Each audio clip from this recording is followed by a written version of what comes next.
everyone, welcome to Halfbeard Suds Heads Up. Today we're checking out Bomb, also known as Bomb Who Let the Dog Fight on its Steam page. I feel like there should be an out at the end of that subtitle, but it's not the case. And then weirdly enough, like it's not called that on the Steam browser, and then here there's no mention of that subtitle. It's Bomb: The Adventures of Marcel Gaston Against Time and Pride. So I don't know. I don't know what this game is called. We're just gonna call it Bomb, because that's what all their things seem to agree on. That part of the title. So it's just Bomb. Anyways, this is a very kind of Crimson Skiesy, pulpy arcadey flight sim that came out like a month ago, I think. 2 to 3 weeks, a month or so back. And I don't know. I don't mind flight sims. I'm always open to try new things. I think this one looked pretty interesting, which is why I went into it, but it just doesn't control great, and there's not a lot to it. It's kind of a bummer in that fashion. So why don't we're just gonna jump into my current mission in the story campaign. 17 mission long story campaign, featuring obviously Marcel Gaston, and his mechanic Takeshi in their quest, basically to not go broke, to make money. Every mission starts with a little dialogue exchange like this between Takeshi and Marcel, and often a prospective client, in this case Mr. Suleiman, King Suleiman. And Marcel's just gonna be drunk. He says, "Hey, nice to meet you. I would like to give you a job. I hear you're a great hero." And he's just like, "Man, gin." And this kind of continues for a little while until he, says his name, and this guy goes, "Oh, I don't like my nickname," and then the other guy leaves. Yeah. And they swear, which seems like swearing seems weird in this, but whatever. Anyways, they do their thing. We got a job for a mobster tomorrow. Let's go do that. That's what they're talking about. There's no, upgrading here or getting anything like that. Occasionally, you'll be given a new weapon or a mechanic like that, but it's not like you're actively upgrading your ship, upgrading your speed, or anything along those lines. It's just, no, here we are. We're in our plane. I'm using an Xbox 360 controller just because that's what I got. This is definitely a game that you're intended to use a flight stick for, or something along those lines. They say joystick, focus gameplay, gamepad. There's a profile for the gamepad. They've improved it slightly. It's not fantastic. Getting into it, the controls are there. They're a little kludgy. The best way to define this game is slow. It feels slow. The movement, you're just not moving very fast. I'm at full speed right now. You can hold the Y button. That's your accelerator. I'll go into a boost for a little bit, but even that's not that fast. You're still pretty slow. And just, the general movement, it's just kind of clunky and slow. It's smooth, but it's like moving through pudding or something. There, now I've thrown a rocket at that thing. That was my goal. I gotta go home now. Again, look, you can do your rolls, and you can do your twists, and all that kind of stuff, and it all works well enough. You were able to do plane things in these planes. Get your dogfight on. But it doesn't have the kind of elegant precision that a proper, Wings of Dover, crazy advanced flight sim would have. But at the same time, you'll see, we're going to get into proper combat real soon. It doesn't have the kind of, fast-paced, high-flying, bombastic action of something like an Afterburner, or even an Ace Combat. It's just a lot slower, everything's really far apart, it's really easy to die, which is kind of a bummer. It's just not great. I will say, again, the story stuff's okay. I think the art for the story stuff is really good. The dialogue seems sufficient. It seems kind of funny. I've had a chuckler too. This whole joke here about how they're threatening to kill me on the common channel, and I hear them because they're idiots. That's all right. But then you get back into this, and it's like, oh, there's finally music. There wasn't any music before, which is weird. The fact that there's only music when you're fighting is kind of a bummer. And now we're fighting. Oh, and now the music's gone. That's even stranger. And I gotta fight these blonde-haired guys in their planes. And I gotta be careful not to run into their planes, because if two planes touch, you die. There's no bumping and rubbing in the sky, I guess is what I'm trying to say. And you just gotta kind of try to hit these guys. And your bullets do not go where your crosshair is. They go where your crosshair is 5 seconds later, because this is that kind of game. You're fighting a not quite World War II era jet. As a result, there's a lot of leading your targets, spinning around, and trying to figure stuff out. Finding these goddamn planes when you're in a big dogfight in the open ocean like this is a pain in the ass. Because it kind of feels like Like, you catch sight of your target, and then they're gone. You see the reticles just, like, flying about. Like, I can't figure out where anything is. Sometimes the best thing you can do is just straighten out and then kind of go from there. It's not fantastic. I have definitely, I'm not a big flight sim guy. I'm not going to claim to have a great knowledge of the genre or anything like that. But even I've played kind of tighter, more intuitive flight sims than this. And this is, it's not great. Like, this is not the best dogfighting I have done, nor is it even just, like, the best general flight I have done. The draw here is definitely the style. Which, I mean, Crimson Skies does it better, but realistically, who's hooking up an original Xbox anymore? Or even grabbing off the Xbox Live service on Xbox 360. I don't even know if they still sell it that way. I don't know. Regardless, you know, this is, if you're looking for something new in this kind of, like, very pulpy flight sim, tailspin sort of thing.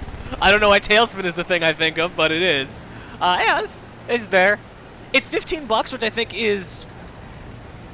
Let's call it more realistically priced than I expected. I think it's, depending on what you kind of have for equipment for this sort of thing and your personal preferences, it might be a bit much. I'm not sure if I'd recommend it, but if you're a flight sim person, if you've got a good flight stick where you can kind of get a little bit more out of this, because again, the 360 control profile is not great. I know right now if I touch the right stick, which controls the camera, the shit just flies everywhere and I can't make it stop. I don't know why that is. It might be my controller being busted, because it has had that issue lately, but it also might just be that this game is kind of jank, because it sort of does the same thing with the mouse, where the camera, when you touch the camera at all, it all just kind of goes everywhere, and it's not great. And just, like, again, like, the general controls here are not fantastic. Shooting is on the bumpers, turning is on the triggers, which feels backwards. B is slow down, Y is accelerate, A is just zoom. But that zoom does pretty much nothing anyways, because it's not like, oh, I'm going to hit guys more accurately with these bullets that take like 3 seconds of lead-up time, and therefore it's like I can't even bother being accurate with. Like, look at, I'm not going to hit anything with this. I'm not going to hit nothing with that. Kind of just got to fire in that general direction, hope for the best. And this is, again, I'm getting to that problem I have with, I've had it especially with this game, more so than other dogfighting games, is I end up just like seeing a guy for a few seconds and then he's gone. And I'm lucky if I'm able to drop a shot. There we go. As you can see, like, planes take some bullets too. I've not hit these guys a bunch, but I have hit them a couple times. It's not like you're quickly dropping enemy planes. Oh, that guy's really far away. Maybe this is like the one chance where that aim might come in handy, but then holding the A button and then pressing the right bumper and then also manipulating the left stick in a way that does not, like, feel great, because it's not just like a strict one-to-one kind of aim there. That's not comfortable. It feels like this is definitely intended for a flight stick. I don't mean to rag on this too much. I think, like, it's competent. It does what it needs to. And for $15, it's not the worst. And I do like the style. Like, the story for it is kind of light as it is. It works. It seems interesting. The art is good. The character of Marcel Gaston seems kind of funny enough. It's definitely not a milieu that is often tapped into within gaming, so it's nice to see it, at the very least. And, you know, the general ideas here are not bad, but it's just, like, the execution's a little sloppy. Just a little sloppy. At least on a more casual level. What else is in this game while I'm flying around desperately trying to hit something? There are 9 different planes that you get to play as. In the main campaign, it seems like you kind of just play as this big, again, very tailspin-looking plane. Because that is Marcel's plane. There are 4 full-featured cockpits. That's right. If I press the... here we go. I can go see the cockpit view. This isn't... Oh, no, curse you. I guess that guy crashed into the water? I don't even need to hit these guys. They're killing themselves. But this cockpit view, like, I can't. This isn't helpful. This isn't very helpful. It's nice that, like, the audio changes in here. Like, the sound of my plane noise has decreased, which is cool. That's nice. And there's apparently a bunch of these, and I can use the right stick to look around in here, and it actually works in here. It doesn't... Oh, no, never mind. It's still crappy where it... Oh! Yeah, I was trying to refix my camera, and then I crashed. So that's that. What else is there? As I said earlier, a 17-mission campaign. 4 different environments. I think there's actually more than that. We'll go to the main menu here. Show you a skirmish. because that is a thing. Because we're not going to show multiplayer. Though there is multiplayer. There's apparently a bunch of multiplayer modes. Deathmatch, team deathmatch, race, and they say more to come. I don't know what they're planning to put in. And then skirmish is just deathmatch. You know, here's a bunch of different maps. City Bahar, Canyon Cross, Nordic Tuscany. Why don't we see what Majida is? I bet that's going to be Pacific Islands. I wonder if that's the place we already were. Let's go to Canyon Cross. Why not? Show something different. And that's kind of it, I guess. The multiplayer modes at least can have a decent amount of players in them, up to 16. Though I have no clue how big the multiplayer servers have been for this. But looking at the reviews overall so far, I doubt they're all that packed. To be absolutely frank, like not to be mean, but this has not been overly well received so far. I'm gonna bet there's not a ton of people playing on the servers. So yeah, it's 9 different planes. They got looks to them. They look like pulpy Crimson Skies-y kind of planes. Let's play as this big dumb. Let's play as the Puffin. That's a fun name for a plane. And we'll what will we pick? We'll put a Gatling gun on this thing in our slot 1, and we'll put a flak gun on the other cannon. And these they all just kind of look like bullets. Like they're not that exciting. You see different skins as well, if that's what you're into. Enter, and then you set up some different planes. What's our target? Say vehicles, or let's say buildings, and we'll put down 2 buildings, and let's put into different planes so we can see different planes. Just because, I'll put in the SNAF, and we'll also put in a, I put in a label already? I did. We'll put in the calamari then. And count of 1, count of 1. Count of 1s, that we got 1 of each of those guys flying around. Skill 3, sure, whatever.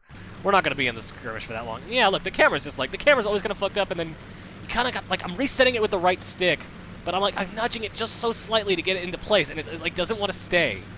I can't tell if that is the game's fault, my controller's fault, or what. I got bombs, I can drop in that thing. I can also go try to fight those planes. Same as before. You always have infinite ammo with your main gun, and then your other one has less. My flak, in this case, having less. Or that might be my Gatling. I don't know. I thought I had put the Gatling as a different one, but I guess not. I don't know. Yeah, fly around, shoot down planes. What you expect. I kind of hit that plane, I guess. He didn't seem to like it.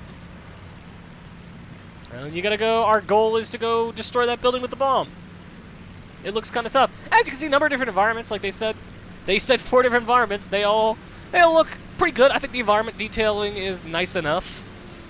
There's maybe a little bit of a touch of fuzziness on some of the textures, but it's not bad. I think it works with the art style. Okay, I'm gonna try to do this. I don't feel great about my ability to do this. Just drop it like this. I bet that didn't work, and I bet I'm gonna crash into this wall, and then it's gonna be done. If you crash, there's not multiple lives. You don't respawn.